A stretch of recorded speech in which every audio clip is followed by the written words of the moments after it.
আসসালামু আলাইকুম। আজকে একটু ডিফারেন্ট টপিক নিয়ে আলোচনা করব।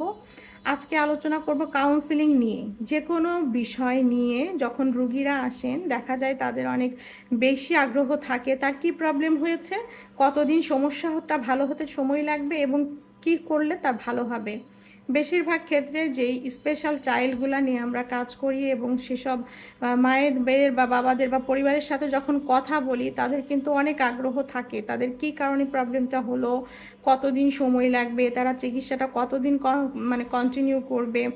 Counselling is the first part of treatment. একটা চিকিৎসার প্রথম ধাপটাই হলো কাউন্সিলিং, কারণ একটা রোগী আসলে তার যে প্রবলেমটা হয়েছে সেটা নিয়ে কিন্তু সে অনেক বেশি মানে কনসার্ন থাকে এবং বেশি আগ্রহ নিয়ে থাকে যে কতদিনে তার সমস্যাটা ভালো হবে বা কতদিন লাগবে। এই কিউরিসিটিটা কিন্তু তার মধ্যে অনেক বেশি দেখা দেয়। হ্যাঁ, সেই জন্য যেই রোগটা যার হবে সেটা নিয়ে রোগীকে প্রথমে কাউন্সেলিং করতে হবে এবং তার ট্রিটমেন্টের ধারাবাহিকতাটাও কিছুটা হলেও তাকে আইডিয়া দিতে হবে, সেভাবে সে আগাতে পারবে।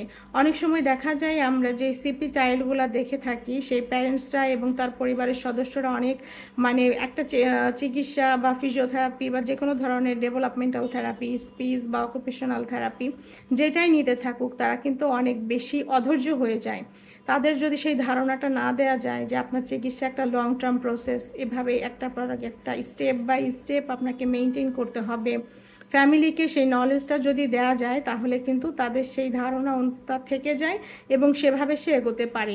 অনেক সময় ক্লাব ফিট চাইল্ডদের ক্ষেত্রেও দেখা যায় যে অনেক ডক্টররাই তাদেরকে বলেন না, হ্যাঁ, পা যদি বাঁকাটা ভালো হয়ে যায় তারপরেও ব্রেস এবং ফিজিওথেরাপিটা কত বছর কন্টিনিউ করবে বা কত সেদিন কন্টিনিউ করবে, সেটা যদি তাদের ধারণাটা না দেওয়া হয় তাহলে যেটা দেখা যায় রুগীরা অনেক সময় বাদ দিয়ে ফেলেন এবং এতে দেখা যায় বাচ্চার পা আবার রিটার্ন কার্ভ করে আবার আবার চিকিৎসাটা আবার শুরু করতে হচ্ছে। তো এই জন্য কাউন্সেলিং কিন্তু অত্যন্ত গুরুত্বপূর্ণ একটি বিষয়। একটা রুগীকে ফার্স্ট টাইম সে আসলো, তার কি প্রবলেম হয়েছে, তার কি করবে বা তারপর স্টেপ কি হবে, এই বিষয়গুলো আমরা মেনটেন করব অবশ্যই, কিন্তু তাদেরকেও একটা মানে প্রাথমিক ধারণা দিয়ে রাখতে হবে। এতে যেটা হবে রুগীদের ধারণা থেকে যাবে এবং তারা সেভাবে আগাবে এবং তার সুস্থতার পথে ধীরে ধীরে এগোতে থাকবে। ধন্যবাদ, ভালো থাকবেন।